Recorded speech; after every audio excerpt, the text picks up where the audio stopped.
একটা puffy buttery golden খসন, যেটা কামড় দিলেই মুখে মিশে যাবে। আপনি কি কখনো ভেবেছেন এটা বানানো এত মজার আর সহজ হতে পারে? আসসালামু আলাইকুম everyone, welcome back my channel sisters diaries. আজকে আমি আপনাদের সাথে শেয়ার করতে চলেছি ফ্রান্সের সবচেয়ে জনপ্রিয় পেস্ট্রিগুলোর একটা খসন, যেটা বাইরে থেকে ক্রিস্পি, ভেতরে নরম আর চকলেটে ভরপুর।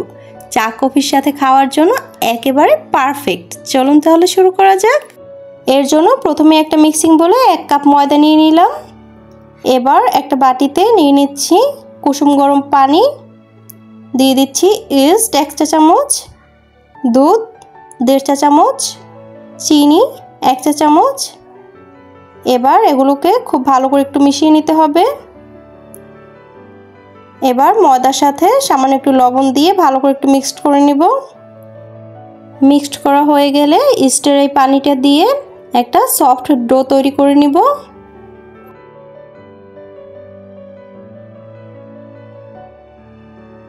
ডোটা কিন্তু তৈরি করা হয়ে গেছে। এবার উপরে থেকে একটু তেল দিয়ে ঢাকনা দিয়ে ঢেকে এটাকে 1 ঘন্টার জন্য রেস্টে রেখে দিব।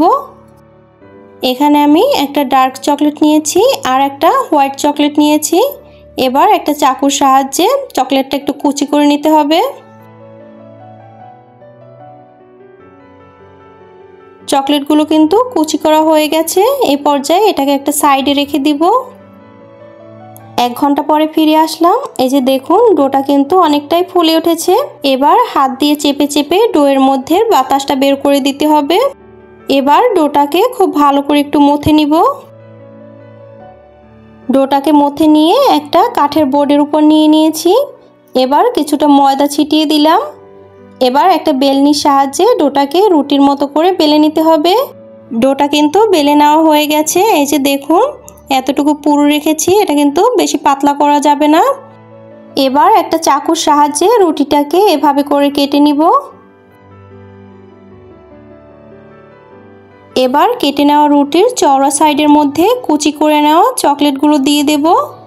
চকলেটগুলো দিয়ে রুটির অপর প্রান্তে কিছুটা ময়দার ব্যাটার লাগিয়ে নিচ্ছি। এটাতে কিন্তু আঠার কাজ করবে। এবার এভাবে করে ফোল্ড করে নিব। এটা কিন্তু যে কেউ দেখলেই পেরে যাবেন। এভাবে করে সবগুলো খসন বানিয়ে নিব। এখানে আমি একটা ডিমের কুসুম ফেটিয়ে নিয়েছি।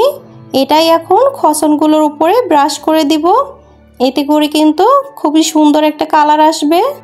আজকে খসনগুলো আমি দুইভাবে তৈরি করে দেখাবো। একটা হচ্ছে তেলে ভেজে দেখাবো আর একটা হচ্ছে চুলায় বেক করে দেখাবো। খসনগুলো কিন্তু বেক করার জন্য রেডি হয়ে গেছে। এবার একটা স্টিলের হাঁড়ির মধ্যে খসনগুলোকে দিয়ে ঢাকনা দিয়ে ঢেকে মিডিয়াম লো হিটে এগুলোকে 20 থেকে 25 মিনিটের মতো বেক করে নিব। এই সময়ের মধ্যে অন্য খসনগুলো আমি তেলে ভেজে নিব।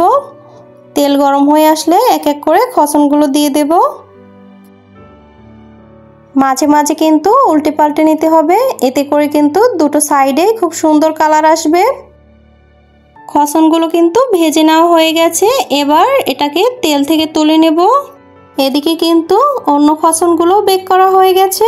এই যে দেখুন কতটা সুন্দর কালার এসেছে। এই খসনগুলো খেতে যে এতটাই মজা, চুলা থেকে বানিয়ে নামানোর সাথে সাথেই কিন্তু শেষ হয়ে যাবে। আর নিজের হাতের বানানো খসন খাওয়ার মজাই কিন্তু আলাদা। এরকম মজার মজার আরও রেসিপি পেতে অবশ্যই চ্যানেলটি সাবস্ক্রাইব করে সাথে থাকুন। আজকের মতো এ পর্যন্ত। আল্লাহ হাফেজ।